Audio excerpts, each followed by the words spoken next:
What's going on, everybody? Welcome on into this edition of Warchant TV. First basketball video drop of the Scholastic Sports Calendar for the sports teams here at Florida State. I'm Aslan Hajavani, joined by Ira Schofel, managing editor of Warchant.com, your ultimate Seminoles sports source, and senior, lead writer, Corey S. Clark. Follow them on Twitter, Ira Schofel, all one word, Corey_Clark for our lead writer. So the basketball schedule, as you can see on your screen, everybody has dropped. Florida's on it. That's a good thing. What are we going for on that one? Is that 8 in a row that they're looking for, or 7 in a row? I can't even keep tabs, Ira. Lucky 7. I think they're going for lucky 7. Okay. And people should be mindful of some of these dates, whether it's Clemson or NC State in January, Miami in February. There's multiple dates listed next to it. Why is that, Ira? They're doing some flex dates, I think, to accommodate TV and just kind of and also probably there's a little bit of flexibility due to COVID. But yeah, they're throughout the conference. This is not just a Florida State thing. Every team has a bunch of these dates that it's either a Saturday or a Sunday, or I believe a Tuesday or a Wednesday. But yeah, there's a bunch of flexible dates, which is not really super convenient, but it's 2020, and I guess 2021 is going to carry over some of the oddities of 2020, and we're just going to roll with it. Hit that thumbs up button, everybody, because Corey Clark's about to talk. Corey, looking at the schedule, the Florida game, I guess, is the first one that kind of jumps off the screen. Although Indiana, is that a revenge game? Are we doing the Ham revenge tour, trying to get back to them in Bloomington? Yeah, kind of owe them one. They only lost 4 times last year, and that was one of them. So, yeah, you want to get a little revenge on the Hoosiers. That's a home game, which Ira is going to be 20-25% capacity for the home games, we think, starting out. Yeah. So, yeah, they start out with 5 home games. Well, 6, really, I guess. And when you look at that schedule to start out with, I mean, at worst, you would think 5-1, and then going to Clemson for your second ACC game, and then obviously you got Duke at Syracuse, and then you really get into the entire ACC schedule.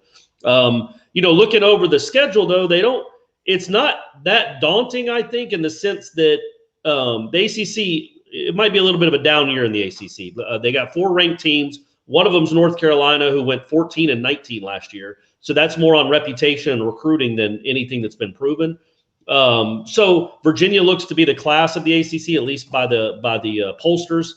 They're number 4. I think they're number 4 in the AP. Duke's 9, Carolina 16, Florida State's 21, which might be a little too low. We'll see. But overall, you don't look at that schedule and be like, wow, that's a really, really tough schedule. But I think that has more to do with the ACC not being maybe quite as good as it normally is. Yeah, but it could be great, right? We don't know. Heck, how would we know? Well, and I think what is interesting is that reduced non-conference schedule because of COVID-19. Leonard Hamilton from the very beginning, I think ESPN and college basketball officials were organizing all these neutral site tournaments, and they wanted to do a bubble in Orlando and a couple things like that. And I think Leonard Hamilton from the very beginning was not super interested in all of that. I think he wanted more controlled environments.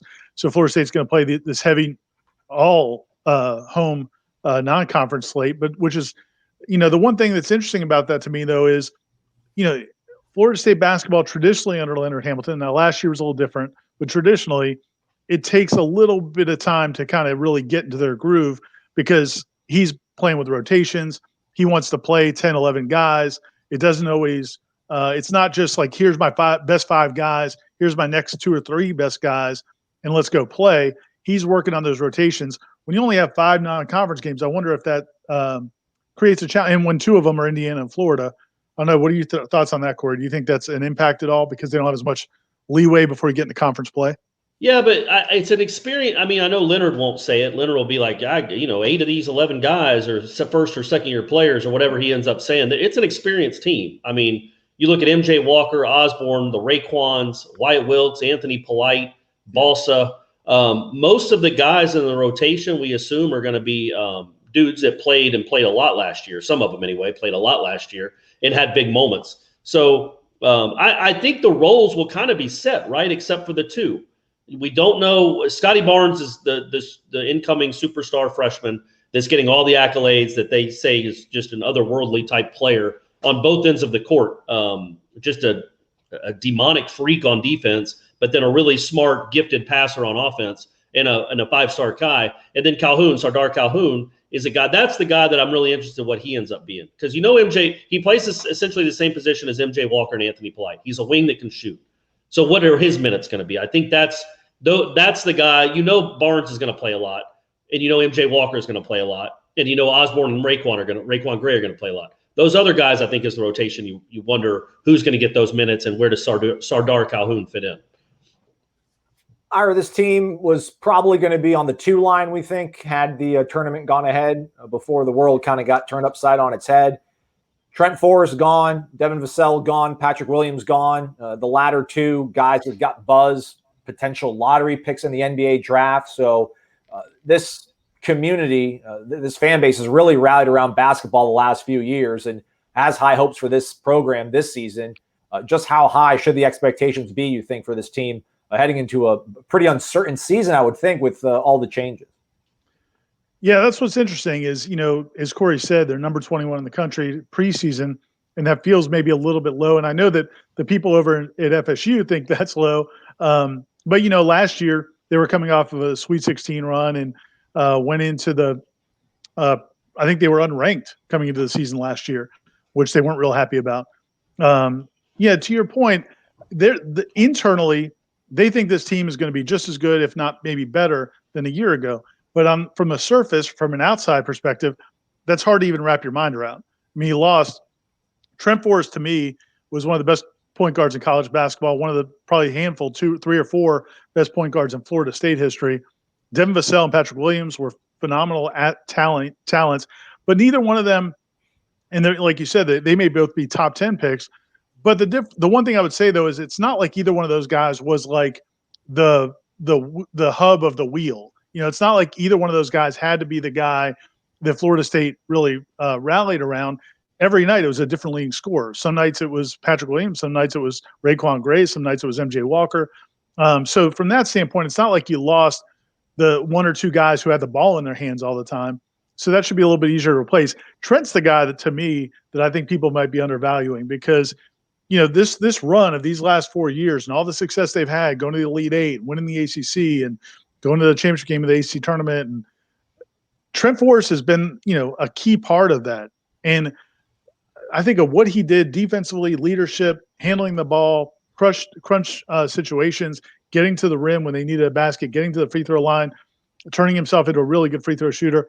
That to me is my biggest concern. They've got other guys that can play the wing. Scotty Barnes is phenomenal, and he may end up playing the point a lot. He may end up being the main point guard, but I don't know that he's going to be as savvy as Trent Forrest. So Trent's the one that I wonder if we're going to be wondering, how this team handles things without Trent Forrest. I don't know. What do you think, Corey? Yeah, I don't see how, if you're a Florida State basketball fan and you hear that inside the program they expect to be as good as last year or close to it, you're like, well, that's impossible. But we said the same thing last year. They lost Terrence Mann and Cabangeli. And you're like, okay, well, those are huge losses. They can still have a nice season, but they won't be as good. And then Devin Vassell took a huge leap. And then Patrick Williams came in and was Patrick Williams. They didn't know he was going to be quite that good. And then all of a sudden they're the best team. It becomes the best team in Florida State history. But yeah, MJ Walker to me is a key to the whole deal because you mentioned Trent Forrest and everything he did on the court. Well, he was also a leader. He was the guy. He was the guy in that locker room, the guy on the court. He was a calming influence. He was a 4th-year senior. Usually players of his caliber don't stay 4 years. He did. MJ Walker is kind of in the similar vein. He's a different type of player, obviously, but is he the kind of personality that can lead a team and they can rally around? And Raekwon Gray and Malik Osborne, I think those are the guys that need to be the leaders because really your best player is a freshman. And they haven't been in that position since Isaac came in. In that Isaac team, they still had guys. They had Ojo, they had XRM, they had guys that had been there a while that could kind of be leaders. I don't know if XRM was a great leader, but he was a guy that had been there a while and an experience. So that's what I wonder about is just the personality of the team and the leadership of the team. Talent-wise, you're not as good. You're good. You're certainly good enough to win all these. You can beat anybody on your schedule, but you don't lose 2 lottery picks and probably the best point guard in Leonard's tenure anyway. And you can say you're as talented, but you're plenty talented enough to win all the games, to win the game, to beat anybody on your schedule, and to make a run in the tournament. Barnes is Aslan's flashing right there. He is a guy, I want to make this clear. He's not a freshman phenom that's going to come in and average 18 a game. That's not his game. He's not a 20-point scorer. He's not a guy that's going to take a ton of shots. What he does is impact on both ends, maybe like a Trent Force, right? Trent wouldn't, and I don't want to say a better Trent Force because that's an insult for a guy that's never played a college game, but he could end up being like a taller Trent Force. He's 6'8", passes the ball really well, is a very good athlete, and is a terror on defense too. But he's not going to average 20 a game. He might not average double figures, but he could average 8, and 6. And he could dominate games without dominating the ball necessarily. That's the kind of player he is. So there's a lot of question marks, but it's kind of a fun time because you really don't know what you have. Going into last year, they didn't know what Devin Vassell was going to be. Really, we saw signs, but we didn't know. And then the Pitt game happened to start the season. You're like, okay, well, this might be a rebuilding type year. And then they went 26-3 over the last 29 games. What about Sardaar Calhoun? What do you expect from him, Corey? When you watch his highlights and you watch the way he plays, I think he's got a big personality from what I've been told. And he is a guy that has extreme confidence shooting the ball. I think he's a guy, I think there will be games where he might score 24, 26 points. And then there will be other games because it's Florida State. He might score 2. But he is a big time shooter. He scored 50 a game in a JuCo. He scored 50 in a JuCo game. When he gets going, he's really hard to stop. An incredible athlete, along with a really nice jump shot. And that's kind of his. He's not a 3-and-D guy because I don't know if he plays D. We'll see. He'll have to play D to play for Florida State. But he is a guy that can really shoot the 3 well and is a phenomenal athlete. And you put him, he's 6'6". What's Barnes, 6'8"? Polite 6'6". MJ 6'4". It's just long arms everywhere. And he just fits right into that mold. I think he's a when you talk about Polite, Calhoun, and Walker, those are 3 guys that should be good enough shooters from the perimeter that they can match up with any team in the country that decides to zone. And Wyatt Wilkes, I guess, too. Throw him into the mix. Ira, I don't know if hangover is the right term, but do you think this team, this program, this coaching staff was able to kind of flush what happened last year in terms of the heartbreak and disappointment? Will that linger, or do you think that's giving them more, motivation this season to try to push themselves over the top because everything seemed to line up for them last year, and to have that kind of abruptly taken away from you? I'm kind of curious how they'll be able to respond to that. Yeah, I mean, that's, we've asked Leonard Hamilton that question a few times over the last 6 months or 8 months. And, he's praised the guys for basically as soon as they got back from the ACC tournament, they found out the NCAA tournament was canceled. And they 100% believed they were going to win the national title. They thought they were going to win the ACC tournament. They thought they were going to win the national title. And you couldn't tell them otherwise. So, but they, from what he says, from what Leonard Hamilton says, they very quickly processed that and got focused on getting better and understanding what they were losing in the 3 big guys that they were losing. And then I also lost Dominic, the big center. I'm not going to pronounce his last name. He came and left. He was here for a year, and I never got to pronounce his last name. Big Dom. But so I think they got to work on that right away. I mean, that's the nice thing about a program like Florida State is you don't have, it's not a bunch of one and dones. You have a couple. You've had Patrick Williams. They've had a couple here the last few years, but for the most part, it is the Raekwon Grays, the Anthony Polites, MJ Walker. MJ Walker was a McDonald's All-American, and he's going to be a 4th-year senior. So those things really help in terms of keeping guys focused from year to year, so you don't have those big drop-offs. I'm telling you, I mean, just from everything we're hearing from assistant coaches, and that you brought in Scotty Barnes. I think what's interesting about him adding to this mix is it's not like he's a phenom that sometimes you could like the kid at Georgia, the Anthony Edwards kid. You could bring in a kid who's got to have the ball in his hands, and he's going to shoot 35 times, and everything's got to be about him. I don't know if that really helps you as a program. It might win you some games. Whereas, just like Jonathan Isaac came in and wanted to fit in, everything we hear is Scotty Barnes wants to fit in. Like, he wants to defend. He wants to get people the ball. He wants to help his teammates play. And apparently he's got a real mean streak when it comes to playing and competing.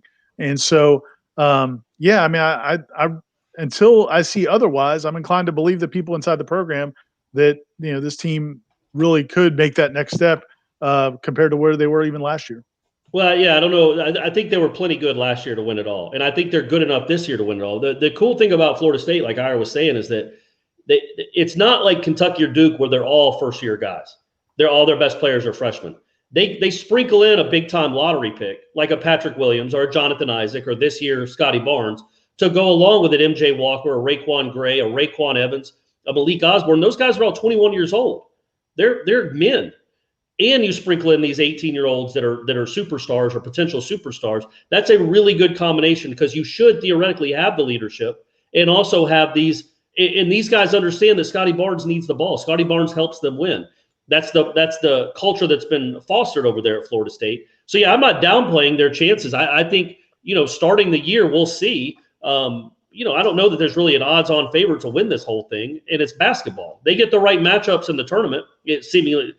When they make the tournament, if they make the tournament, we assume they will, obviously, they can go on a run. They'll be just as good. And I'm really interested, last point, but I'm really interested how much better MJ Walker is, because he took a big leap from sophomore to junior year. He was a much better player.